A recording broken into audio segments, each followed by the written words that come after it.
A inflação nos Estados Unidos chegou em setembro, agora no mês passado, mais forte do que esperavam os próprios analistas. A alta foi de 0,4%. A novidade abalou o mercado financeiro do país, que viu vários índices despencarem hoje. O custo com a alimentação tem pesado no bolso dos americanos. Só em setembro, os preços oscilaram 0,8%. Esse é um dos fatores que fizeram a inflação crescer acima do esperado. A expectativa para o mês passado era de uma alta de 0,2%, mas a taxa veio em dobro, 0,4%. O preço dos aluguéis também colaborou para esse cenário. Ele subiu 0,8% e registra a maior alta dos últimos 32 anos. Os custos com despesas médicas também pesaram na conta. Resultado, em 12 meses, o acumulado do índice de preços ao consumidor está em 8,2%, bem acima da meta de 2%. O ano tem sido difícil para a economia americana. Em junho, o país se deparou com a maior inflação dos últimos 40 anos, 9,1%. Com a inflação em alta, o remédio é subir os juros. É o que já vem fazendo o Banco Central americano. Em março, a taxa estava perto de zero e agora está entre 3% e 3,25% ao ano e deve continuar subindo. Esse cenário fez diversos índices do mercado financeiro cair hoje. O índice Nasdaq chegou a despencar 285,3 pontos, ou 2,74%. E o SP 500 caiu 56,7 pontos, ou 1,58%. A alta na inflação também vai provocar o maior reajuste em 40 anos no pagamento dos aposentados, 8,7%. Serão, em média, mais $140 por mês para cada beneficiário a partir do ano que vem. O presidente Joe Biden reconhece o problema e diz que combater a inflação é uma prioridade. A alta dos preços pode atrapalhar o resultado do partido do presidente, o democrata, nas eleições para o Congresso em novembro. Alta de 0,4% no mês passado e acumulado de 8,2% nos últimos 12 meses. São índices, professor, que a gente não costuma relacionar à economia dos Estados Unidos, né? Quais são os reflexos para eles, mundo afora e também aqui no Brasil, hein? Boa noite para você. Boa noite, Paulo. Boa noite a todos que estão nos assistindo. Então, havia um certo otimismo nos Estados Unidos que a inflação estaria sob controle, estaria num processo de desaceleração, que na verdade ela está. Só que ela está indo num ritmo muito mais lento do que os analistas e mesmo as autoridades monetárias gostariam. Então, só para dar um exemplo, Paulo, no mês passado, em agosto, a inflação havia sido de 0,1%. Então, o pessoal achava que aquela onda de desaceleração que está no Brasil, está em outros países também, tinha chegado nos Estados Unidos. Então, esperavam um índice semelhante em setembro, alguma coisa entre 0,1% e 0,2%. E aí, quando deu 0,4%, isso assustou os analistas de investimento, analistas financeiros. E aí, então, foi realmente aquela como se diz, né? Uma avalanche, né? Aquela manada de touros que você solta. Então, isso se refletiu, a gente vai falar sobre isso na Bolsa e também no dólar, né?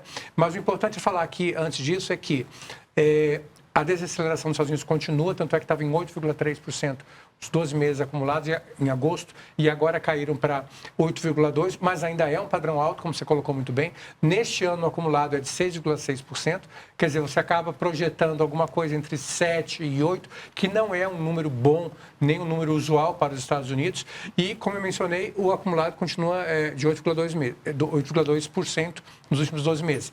As pressões deflacionárias nos Estados Unidos, elas existem, mas, no momento, elas estão muito concentradas na área de energia, com queda de combustíveis também, como nós tivemos aqui. Só que, ao contrário do Brasil, onde nós já estamos vendo a queda no preço de alimentos, inclusive teve um VT sobre isso, nos Estados Unidos os alimentos continuam caros. Ou seja, acabou que não houve aquele impacto esperado. Não chegou nas pessoas, né? Não chegou nas pessoas. Então, há uma frustração nas autoridades monetárias e no mercado com esse resultado de 0,4% de setembro, que normalmente não seria tão ruim.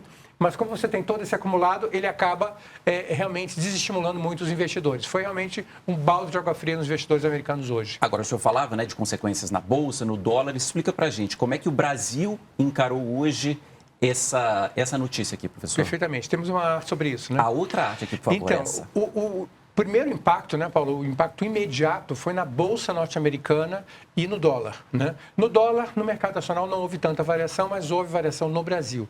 Então, no mercado, vamos dizer assim, de ações, né, no mercado acionário, na Bolsa dos Estados Unidos, então, imediatamente, quando saiu a divulgação, na mesma hora, a Bolsa dos Estados Unidos já caiu 1,48, medida pela Standard & Poor's, né?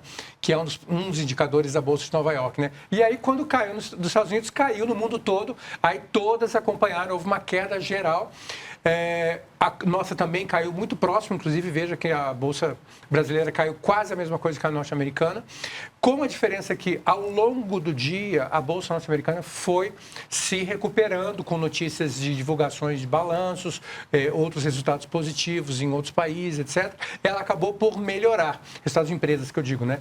E a nossa não, a nossa ela caiu e ela não se recuperou completamente, ela se recuperou em parte. Da mesma forma, o dólar teve um impacto imediato quando foi divulgada a inflação americana. Por quê? Quando você diz que a inflação norte-americana está alta, isso significa que as autoridades monetárias vão ter que aumentar a taxa de juros. Quando as autoridades norte-americanas aumentam a taxa de juros, eles acabam atraindo investidores do mundo todo para o mercado norte-americano. E também, claro, acaba fazendo com que as pessoas tenham a expectativa de que a taxa de juros vai continuar a aumentar, que é o sentimento que existe nos Estados Unidos hoje. Ao contrário do Brasil, que a tendência aqui, como a gente viu no último comum, foi de estabilidade. Lá não. Lá a perspectiva realmente é de aumento. Agora, professor, traduz aqui para a gente. A Bolsa caiu aqui no Brasil. O que isso significa? As pessoas estão perdendo dinheiro, as empresas estão perdendo dinheiro, o dinheiro está fugindo daqui? Então, aí são vários componentes que estão próximos, né? Então, por exemplo, quando as ações caem, então você está mandando um recado para os investidores que os investimentos que eles fizeram não vão ter o retorno esperado. Então, isso pode acelerar um processo que o pessoal chama de liquidação de posições. Ou seja, você vende o que você tinha e sai. Para onde que você vai? Você vai para o mercado americano aplicar em títulos do governo, porque você tem a expectativa de que eles vão render pelo menos 3% ou mais, né? E para o consumidor, o que afeta não é tanto a Bolsa diretamente, é mais o dólar. Porque se o dólar ele está no processo de subida, você tem as importações mais baratas. Quando o dólar está em queda, ele torna as importações mais caras. E isso tem reflexo em toda a cadeia produtiva. Ok, professor, muito obrigado, né, pelas explicações. Amanhã a gente volta a se falar. Até lá. Boa noite, até amanhã.